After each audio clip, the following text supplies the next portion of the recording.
हम लोगों ने राष्ट्रपति चैप्टर का शुभारंभ किया था, जिसमें मैंने आप लोगों को ये बताया कि राष्ट्रपति का जो चुनाव होता है आर्टिकल 54 के अनुसार उसमें कौन कौन से लोग वोट देते हैं।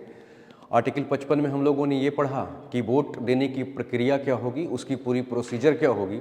उस प्रोसीजर के ऊपर हम लोगों ने चर्चा कर लिया, है ना। आज थोड़ा सा अब हम लोग देखें कि राष्ट्रपति चुनाव लड़ने के लिए क्वालिफिकेशन क्या होना चाहिए, एलिजिबिलिटी क्या क्या होना चाहिए। तो आर्टिकल 57 जो है, ध्यान से देखिएगा, आर्टिकल 57 के अंदर में राष्ट्रपति के चुनाव की अर्हता की बात की गई है। नहीं, राष्ट्रपति के चुनाव, समझ रहे हैं, चुनाव हेतु अर्हता, ठीक है। अर्हता कहने का मतलब एलिजिबिलिटी, यानी कि अगर आप राष्ट्रपति का चुनाव लड़ना चाहते हैं तो राष्ट्रपति का चुनाव लड़ने के लिए आपके पास कौन कौन से क्वालिफिकेशंस होनी चाहिए, क्या आप समझ रहे हैं। जिसमें सबसे पहली बात आप ये याद रखिएगा कि पॉइंट नंबर 1, आपको भारत का क्या होना पड़ेगा, नागरिक, है ना। यानी पहली क्वालिफिकेशन ये है कि आपको भारत का नागरिक होना चाहिए। यानी कोई भी व्यक्ति अगर भारत का नागरिक होगा तो वो राष्ट्रपति का चुनाव लड़ सकता है, ठीक। अब नागरिकता देखिएगा हमेशा दो तरीके से होता है। एक नागरिकता का प्रोसीजर आप लोगों ने पढ़ा, यानी एक तो नागरिकता हम जन्म से प्राप्त कर लेते हैं। तो जन्म से प्राप्त करने का अर्थ क्या है, जन्म से प्राप्त करने का अर्थ है कि आपके पिताजी माताजी सब यहीं के, क्योंकि संशोधन करके ऐसा नियम बना दिया गया, और उसके बाद आप भी भारत में ही पैदा हुए हैं, भारत में ही पले बढ़े हैं, तो ऑब्वियसली भारत के प्रति आपकी श्रद्धा होगी। आप जो भी काम करोगे वो भारत के हित में काम करोगे। लेकिन राष्ट्रपति के चुनाव लड़ने के लिए जरूरी नहीं है कि आपकी जो नागरिकता मिली हो वो जन्म से ही मिली हो। यानी अगर आप विदेशी भी हैं और अगर आपने भारत की नागरिकता प्राप्त कर ली है, यानी व्यक्ति चाहे जन्म से भारत की नागरिकता प्राप्त किया हो या चाहे जैसे भी नागरिकता प्राप्त किया हो, यानी किसी दूसरे देश में पैदा हुआ हो, दूसरा देश का रहने वाला था, लेकिन वो भारत के अंदर में आकर के भारत की नागरिकता ले ली हो, तो जरूरी नहीं है कि वो जन्म से ही ले। जरूरी है कि कोई अगर अन्य माध्यम से भी भारत का नागरिकता प्राप्त किया है तो वो भी राष्ट्रपति का चुनाव क्या कर सकता है, लड़ सकता है। ये बड़ा मजेदार बात है, समझ गए। यानी कि कोई विदेशी व्यक्ति भी अगर आकर के अपने भारत की नागरिकता को ले ले तो वो इंडिया के राष्ट्रपति का चुनाव लड़ने के लिए एलिजिबल हो जाएगा। तो पहला कंडीशन क्या है, भारत का नागरिक होना, समझ रहे हैं। दूसरी कंडीशन ये है कि आपका उम्र कम से कम 35 वर्ष का हो गया हो, यानी कि न्यूनतम आप 35 वर्ष की आयु जी चुके हो। देखो ये एक आयु क्यों रखा जाता है, इसको जरा सा देखिएगा।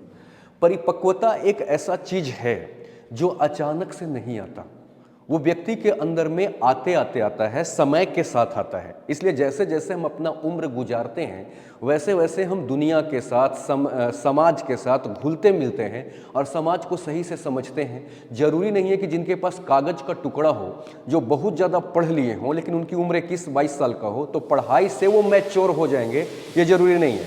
तो परिपक्वता बिना पढ़े भी व्यक्ति के पास में आता है।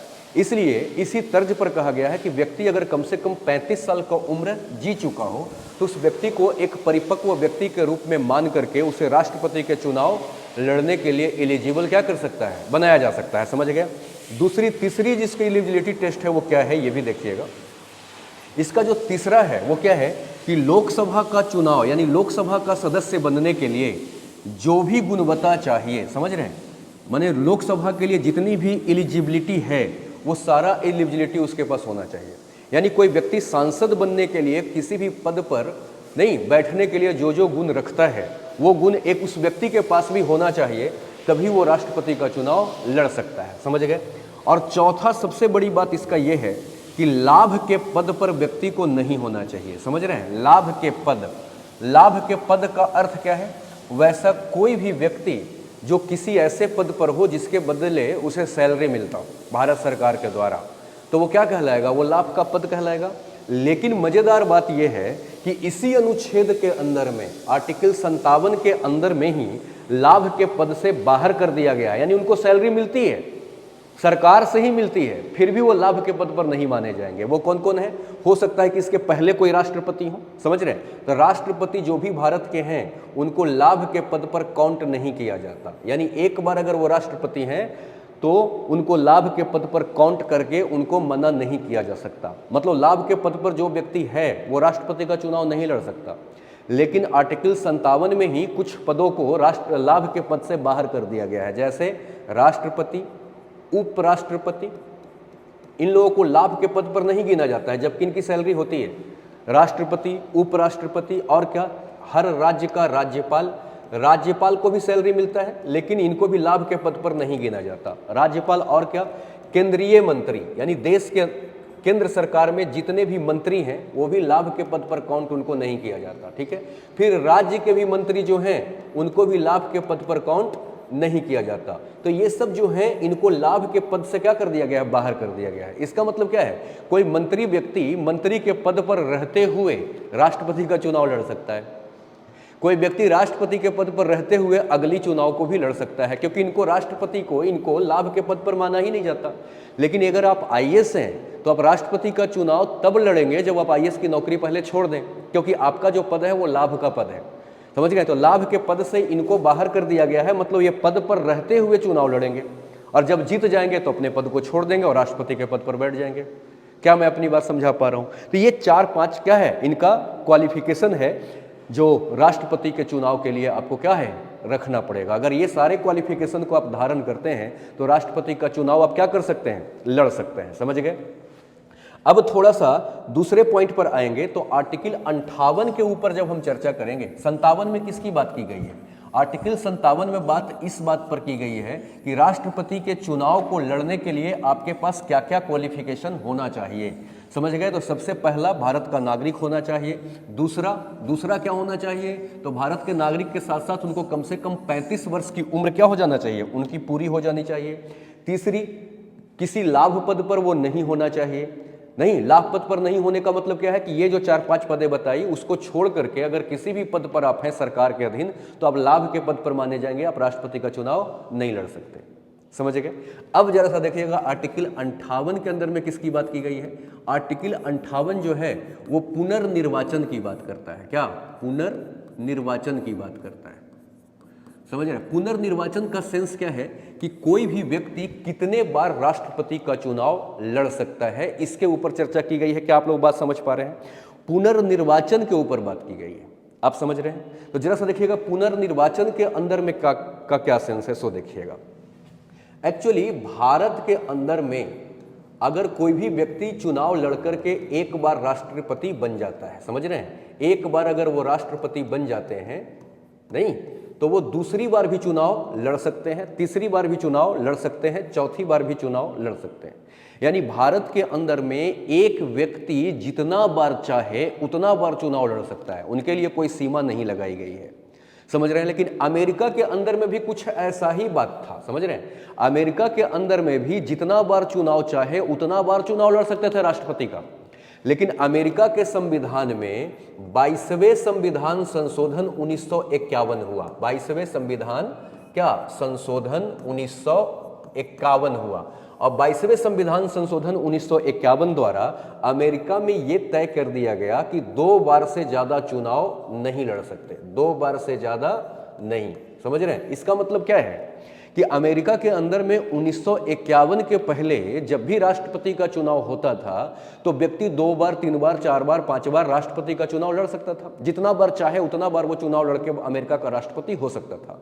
लेकिन इस नियम को बदल दी गई अमेरिका में। कैसे बदली गई, तो 22वें संविधान संशोधन 1951 द्वारा, है ना। अब अमेरिका का नियम यह हो गया कि एक व्यक्ति 2 बार से ज्यादा राष्ट्रपति के पद पर नहीं बैठ सकता, यानी अगर 2 बार वो राष्ट्रपति बन चुके तो तीसरे बार का चुनाव वो नहीं लड़ेंगे, है ना। लेकिन भारत के अंदर में अनुच्छेद 58 में साफ घोषणा किया गया है कि भारत के अंदर में व्यक्ति जितना बार चाहे उतना बार चुनाव लड़ सकता है और उतना बार राष्ट्रपति बन सकता है। इसका मतलब कि 1951 के पहले वाली जो अमेरिका की स्थिति थी, भारत की स्थिति आज भी क्या है, उसी का है।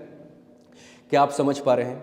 तो इसका मतलब क्या है कि 58 इस बात को स्पष्ट कर दिया कि भारत में राष्ट्रपति के चुनाव लड़ने के लिए कोई समय सीमा नहीं होगा, बस वो जो क्वालिफिकेशन है कि 35 साल के बाद ही आप चुनाव लड़ेंगे, बस उसके बाद आप जितना बार चाहें उतना बार लड़िए, जितना बार आप जितना चाहें उतना बार जीतिए और जीत करके भारत का राष्ट्रपति बनिए, समझ रहे हैं। अब आर्टिकल 71 के ऊपर थोड़ा सा चर्चा कर लें, उसके बाद हम लोग जो है वो बहुत सारी बातों पर आएंगे, क्योंकि अभी तक हम चुनाव से संबंधित मसले पर हैं। तो 54, 55 है ना 57, 58 ये सब जो है 71 वो चुनाव से जुड़ा हुआ मामला है, तो इसीलिए हम इसमें बीच बीच में गैप करके आपको बता रहे हैं। इसका मतलब ये नहीं कि हम गैप करके पढ़ेंगे, लेकिन चुनाव वाला मसला है तो एक ही साथ ले लें। एक्चुअली क्या है कि देखिए आर्टिकल 71 के अंदर में, 71 को समझने के लिए जरा समझिएगा, जब भी राष्ट्रपति की चुनाव भारत के अंदर में होगा तो राष्ट्रपति या उपराष्ट्रपति, किसी का भी राष्ट्रपति या उपराष्ट्रपति का जब भी चुनाव होगा, उपराष्ट्रपति का जब भी चुनाव होगा और इस चुनाव को लेकर के विवाद खड़ा हो जाए, विवाद कहने का मतलब कि चुनाव के प्रक्रिया पर ही अंगुली उठ जाए कि ये जो चुनाव है वो सही तरीके से नहीं हुआ है या चुनाव में किसी तरह के घोटाला हुई है, यानी राष्ट्रपति या उपराष्ट्रपति के चुनाव को लेकर के जब भी क्या होगा, मसला होगा, जब भी मसला होगा, समझ रहे हैं, तो इस विवाद को सुलझाने की शक्ति अनुच्छेद 71 के तहत किसको दिया गया है, सर्वोच्च न्यायालय को दिया गया है। यानी भारत का जो सुप्रीम कोर्ट है, जो सर्वोच्च न्यायालय है, वो सर्वोच्च न्यायालय इस मामले को क्या करेगी, सुलझाएगी। यानी अनुच्छेद 71 राष्ट्रपति और उपराष्ट्रपति के चुनाव को लेकर के अगर कोई भी विवाद होता है तो उस विवाद को सुलझाने की सारी शक्ति किसको दे दिया है, सर्वोच्च न्यायालय को दे दिया है, समझ रहे हैं। यानी इस और सर्वोच्च न्यायालय का जो फैसला होगा वो अंतिम होगा। इसका मतलब क्या है कि इस फैसले को मानना ही पड़ेगा। यानी इस सुप्रीम कोर्ट ने अगर फैसला में अगर कोई चुनाव को क्या कर दिया हो, अवैध घोषित कर दिया हो, तो वो अवैध हो जाएगा, उसके खिलाफ कहीं कोई अपील नहीं होगी, कुछ भी नहीं होगी, कोई मसला नहीं। सर्वोच्च न्यायालय का जो निर्णय है वो लास्ट है, वो अंतिम है। जरा से एक चीज और समझिएगा, 39वें संविधान संशोधन 1975 हुआ और 39वें संविधान संशोधन 1975 द्वारा अनुच्छेद 71 का 2 को लागू कर दिया गया और ये आज के डेट में ये लागू है। और देखिए 71 का 2 क्या है, इसको जरा समझा जाए। इसको एक एग्जाम्पल से समझाऊंगा तो आपको ज्यादा समझ में बात आएगा, ठीक है। एग्जाम्पल लेके चलते हैं, देखिएगा।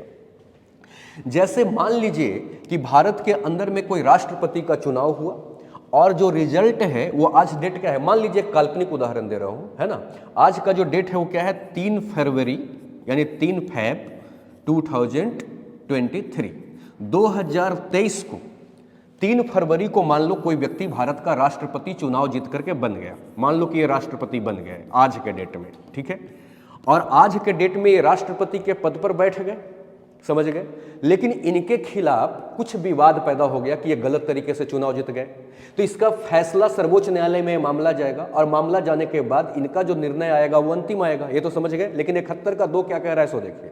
मान लीजिए कि आज के डेट में ये राष्ट्रपति बन गए, लेकिन जब तक ये मामला सुप्रीम कोर्ट निपटाती, जांच पड़ताल करेगी तभी तो फैसला देगी, तब तक मान लो कि ये डेट हो गया 3 मार्च, मान लो 3 मार्च 2023, समझ रहे।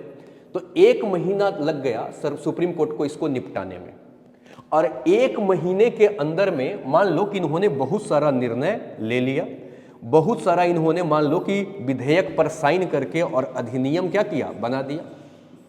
यानी 1 महीने में राष्ट्रपति ने जो भी राष्ट्रपति के रूप में काम किया है, लेकिन अब तो सर्वोच्च न्यायालय का मान लो कि 3 मार्च को फैसला आ गया कि राष्ट्रपति का जो चुनाव हुआ था वो गलत तरीके से हुआ था, ये चुनाव अवैध है, इसलिए राष्ट्रपति के चुनाव को हम खारिज करते हैं। तो राष्ट्रपति का चुनाव तो खारिज हो जाएगा इस डेट में, यानी राष्ट्रपति तो अपने पद से इस डेट को हट जाएंगे। लेकिन 1 महीने में इन्होंने जो भी फैसले किए हैं, जो भी निर्णय लिए हैं, जो भी एक कार्यपालिका के रूप में काम किए हैं, वह काम शून्य नहीं होगा। मतलब कि उन्होंने जो काम कर दिया वो काम वैलिड होगा, उस काम को किसी भी आधार पर चैलेंज नहीं किया जाएगा। ये 71 का 2 कहता है। क्या आप समझ पा रहे हैं 57? अब इसके बाद जो हम लोग पढ़ेंगे वो पढ़ेंगे राष्ट्रपति की शक्तियां, समझ रहे हैं। तो राष्ट्रपति की शक्तियां जो है वो आपको इंपॉर्टेंट होगा, नहीं कि राष्ट्रपति के पास कौन कौन सा पावर है